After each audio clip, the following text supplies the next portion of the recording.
Dimples.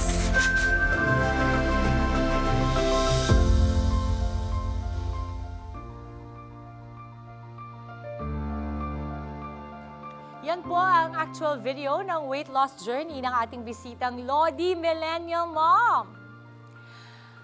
Ang kanyang sulat for today, Dear Dimples, ako po si Andrea, 36 years old, isang new mom. Gusto kong ibahagi ang aking pregnancy journey bilang inspirasyon sa mga katulad kong nahirapang magkaanak. Matagal kong problema ang aking timbang dahilan kung bakit hindi agad kami nagka-baby. Mahirap sa umpisa ang gym journey naming mag-asawa pero worth it lahat nang dumating si baby CJ pagkalipas ng 7 taon. Ngayon, tuloy pa rin ang workout ko dahil mas inspired akong maging healthy para sa kanya. Love, Mommy Andrea. At mga kapatid, kasama po nga natin ngayon si Mommy Andrea. Good morning, Mommy Andrea. Good morning.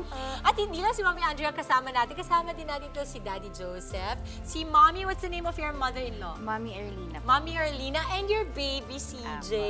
Natulog na tulog at the moment. Okay, pag-usapan natin, Mama Carla. Mama Andrea, ano bang gusto mo? Carla or Andrea? Andrea. Andrea, okay. Mama Andrea, from 137 kilograms to 97 kilograms, sana all naman talaga. Totoo yan, ako nga, hirap na hirap ako. Ano yung naging pagbabago mo sa buhay simula nung nakalose ka ng weight? Kasi po, process pa din siya nung nag-lose ako nung 97 eh. Hindi naman yun yung weight na gusto ko dapat. So, in between nun, yung 1 year na yun, napansin ko na yung paghinga ko, better na, hindi na ako hinihingal, and then mas marami na akong activities na nagagawa. Hindi na rin ako masyadong nako-conscious na lumabas, gano'n. Tsaka syempre nakaka-pretty kapag lagi ka nag-workout, parang nag-glow ka, gano'n. Oy, agree yan. Meron talagang post-workout glow na tinatawag na pagkatapos mong mag-exercise, nakakapag-release daw yan ng happy hormones. And aside from that po, yung mental health ko din nag-improve siya. Talagang hindi na ako moody, gano'n. Talagang na-manage po yung yung mga mood swings ko, yung PCOS ko, ganyan. Oo. Ayun ako mga kapatid, yung mga nag-iisip dyan to lose the weight, it's not just about your body but also your mental health, Yes. diba? Okay, kailan at bakit ka nag-decide to lose weight? Ano yung naging turning point mo? So I was teaching din po sa grade 1. And then napansin ko po, let's say for example, mga 10 steps lang from the faculty room to the bathroom, hirap na ako huminga. Tapos di ba naka-face mask kasi kakabalik lang. Tapos pag natutulog po ako, nagigising ako sa sarili kong hilik. So medyo alarming na siya for me. Tapos yung husband ko po, night shift siya, naririnig niya, na-alarm din siya. So we decided na, okay, stop ka muna na mag-work, pa-check up muna tayo, tingnan natin what's happening, ganyan. Kasi nga po, parang pagod na pagod lang ako in general sa kumilos, gano'n. Kahit with minimal activities. Yes. Pero I like what you said, na nag-usap kayo ng asawa mo and it was a common, kumbaga parang decision na sinabi niya, okay, wait lang. Health muna ang pagtuunan natin ng pansin. Kasi maraming mga kapatid tayo, ang akala natin, ang trabaho natin, ang pinaka-top priority sa lahat. When in fact, hindi tayo makakapagtrabaho ng maayos kung hindi tayo healthy, diba? Gaano katagal mo bago na-achieve yung ideal weight mo? What's the ideal weight for Actually you? po, hindi pa po 97 yung ideal weight ko, based sa height ko. Dapat lower pa. Okay. But then, But that's a big achievement. Yes, Kasi opo. 137 to 97, ang laki nun ha. Opo. Hindi yun madaling gawin mga kapatid, lalong-lalo na if natural nyo itong gagawin. Kasi alam ko for a fact, dahil ako din, as a big girl din ako, 3 pa yung lumabas sa akin, mama. So imaginein mo na lang, talagang nagdadasal na lang ako, Lord, please. Wag lang akong gutom na gutom ngayong araw na to kasi I love food, I love eating, I love salo-salo, pero dapat everything talaga in moderation. Yes. So ano yung ideal weight mo or kung hindi man yun, paano mo yun na-achieve? ayun Yung po. 97? Yung 97 po. So, una po kasi, dahil nga nagkaka-concerns na kami about my health, nagpa-check up po ako sa OB-GYN na nagtanong po kami kung paano ba, akala ko po kasi PCOS lang yung reason kung ba't ako hindi pumapayat at ba't laki ako ng laki. So pagdating ko po sa OB, sabi niya sa akin na magpunta muna ako sa endo.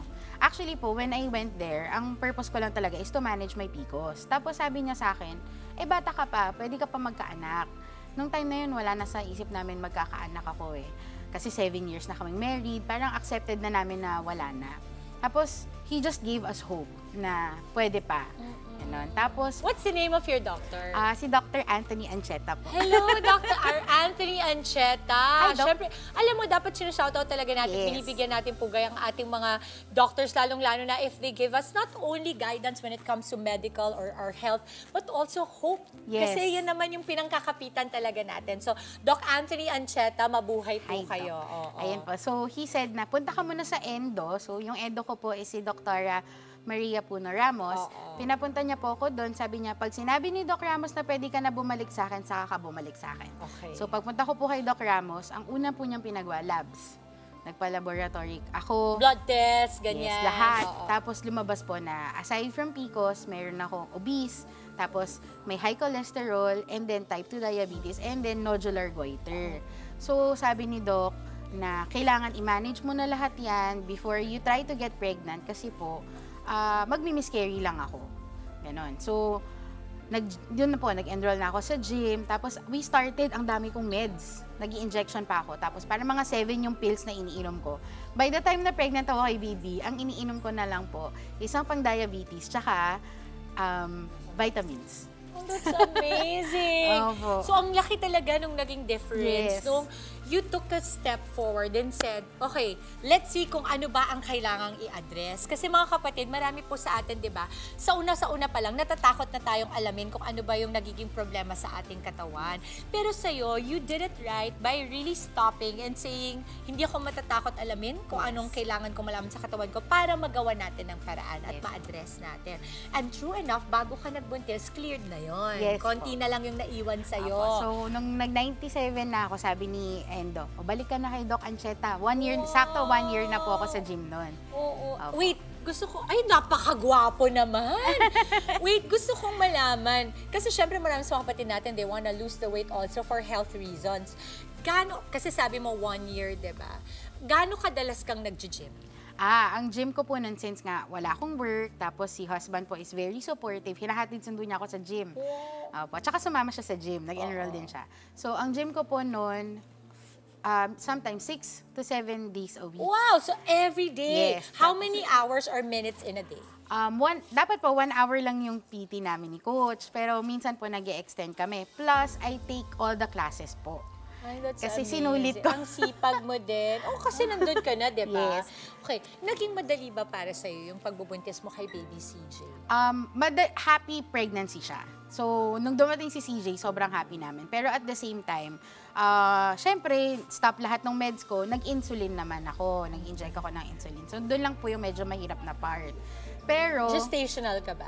hindi po, Diabetes? dahil po may type 2 diabetes na ako na before. talaga before that. So, tinanggal po lahat ng meds ko. Ang pinalit yung insulin. So, yun lang yung mahirap na part for me ha. Pero, hindi niya ako masyadong pinahirapan. Wala akong morning sickness, wala akong ano. Parang talagang gustong-gusto niya na nandito siya. Parang ganun. Oo, I love your spirit. I love your aura talaga, Andrea. And I really wanna thank you for coming here kasi marami sa mga kapatid natin ang minsan nag-iisip sila, pag nanay na ba ako, should my life stop? Dapat ba isang tabi ko na lang yung sarili ko, kalimutan ko na bumuna because sabi nila, 'di ba, sacrifice ang pagmamahal para sa ating mga anak. So kadalasan tayo mga nanay, our health or our self-care takes a step back, no? Yes, po. Pero sa'yo hindi, inuna mo yon and therefore, naging happy ang pregnancy mo, happy ang family mo, at happy ang iyong overall holistic health, no? Okay, ating millennial mom, Andrea, any tips or mga life lessons na pwede mong i-share sa mga kapatid nating maaring nagsustruggle ngayon sa pagkakaroon ng baby, sa pagkatapos ng magka-baby, and really making sure that they also put their health and their self first? Basta ano lang, don't lose hope kung kunwari wala ka pang baby. Important yung support ng family, hindi lang ng husband ko, pero yung lahat, yung both sides of our family is very supportive sa naging journey namin. It's important na may mga days talaga na mahirap, pero sabi nga ni Doc Ancheta sa amin, pag gusto ni Lord ibibigay niya sa inyo yan. So, doon kami kumapit kay Lord. Oo. Andrea, maraming salamat. Any social media accounts we can follow you on? Yes, I'm on TikTok po, Miss Andy, also on Instagram and on Facebook. Oh, Thank you so much, Thank you, Mama ma'am. Angie, and all the best to your beautiful, beautiful family. Maraming Thank you salamat po. for being here. At sa mga kapatid natin gusto pong mag-share ng kanilang kwento ng inspirasyon, pangarap at laban sa buhay, mag-private message lamang po sa ating official Facebook page ng Good Morning Kapatid. Hanggang sa susunod po nating kwentuhan, dito lang sa Dear Dimples. Mga kapatid, Dimples Romana po, maging maalam at may pakialam sa mga napapanahong issue at headlines. Mag-follow na po at subscribe na sa social media pages ng News 5.